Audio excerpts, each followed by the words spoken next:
From the PEP Radio Newsroom, this is the daily news for March 27th, 2026. These are the stories we are covering at this hour.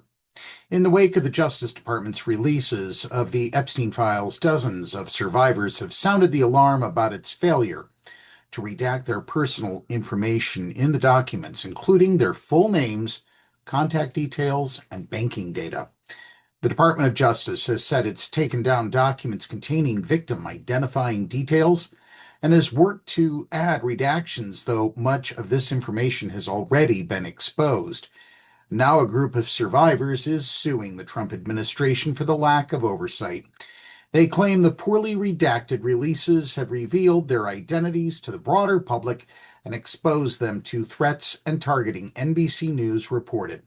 The class action lawsuit, which was filed on Thursday, also named Google for its alleged failure to remove survivors' personal details revealed in the files. The Justice Department outed approximately 100 survivors of the convicted sexual predator, publishing their private information and identifying them to the world, the plaintiffs said in the lawsuit. Turning to education news, the Education Department will relocate from its headquarters to a smaller Washington office as part of the Trump administration's dismantling of the agency, officials said Thursday.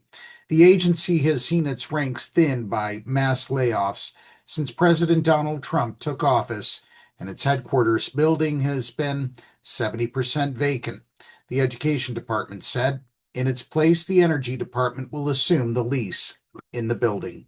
Education Secretary Linda McMahon hailed it as a milestone in this administration's efforts to shutter the agency, which Trump ordered to move toward closure a year ago this month. Thanks to the hard work of so many, we have made unprecedented progress in reducing the federal education footprint, and now we are pleased to give this building to an agency that will benefit far more from its space than the Department of Education, McMahon said in a written statement. Also in education news regarding diversity, equity, and inclusion, the Trump administration is opening investigations into 3 medical schools as it continues its onslaught against higher education, the New York Times reported.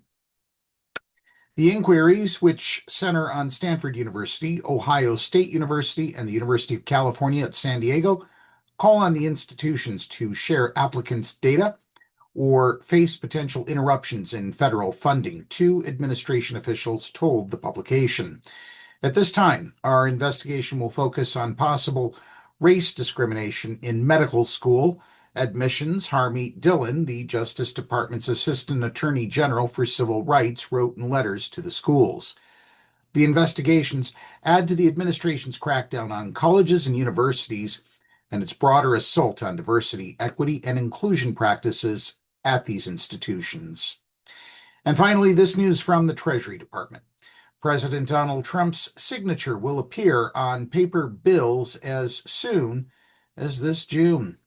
The U.S. Treasury announced on Thursday this is the first time a sitting president will have his signature appear on U.S. bills. Trump's signature will replace the treasurer's, breaking a tradition started in 1861. According to Reuters, the new $100 bills bearing signatures from Trump and Treasury Secretary Scott Bessent will begin printing in June, with other bills to follow. There's no more powerful way to recognize the historic achievements of our great country and President Donald J. Trump than U.S. dollars bearing his name, and it is only appropriate that this historic currency be issued at the semi-quincentennial, Bessent said. Treasurer Brandon Beach said the change was, quote, well-deserved, end quote. And that's the news at this hour. PEP Radio is available on the Live 365 app, the PEP Radio page at paequality.com, Roku, and Alexa. Up next, we have the Meadville area weather forecast here on PEP Radio.